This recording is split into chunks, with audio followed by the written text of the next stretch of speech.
ستوري تايم لحاجات أدركتها بعد الجواز، وبتفرق جدا لما حد يسألك هو الجواز حلو ولا لأ. لو مشكلتكم الزهق دايما في علاقتكم، اعرفي انك متاحة زيادة عن اللازم. برضه أفكرك، مش دورك انك تكسري الصمت ده بكلام أو انك تعملي حاجة.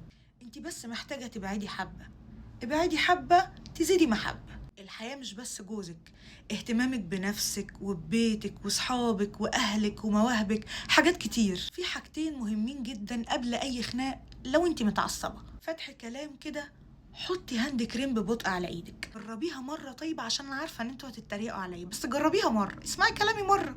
او لو المشاكل دي خلال النهار، خصوصا في وقت الغدا، ولو ما كنتوش اتغديتوا اتغدوا. اوقات كتير بيبقى في مشاكل سببها ان احنا جعانين مش اكتر، فماسكين لبعض على كل حاجه. لو سالتيني ايه لازمه الكريم، اقولك عشان تهدي وبتفكري في الكلام اللي انت بتقوليه، مش هتقولي كلام يجرح او ممكن ما يتنسيش بعدين، وفي نفس الوقت بتبعتي اشاره لجسمك انه يهدى. وهو منه بتعملي سكين كير، احنا ناقصين يعني يبقى زعل وجفاف؟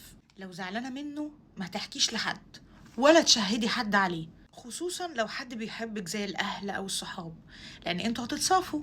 لكن الناس دي مش هتنسى اللي اذى بنتها، اللي زعل بنتهم، ولا اصحابك. واي حد ممكن يستغل ده في انه يولع الدنيا اكتر، يفكرك بمواقف اكتر، فتلاقي المواضيع بتكبر وتوسع مع انها كانت ممكن تتحل بينكم انتوا الاتنين.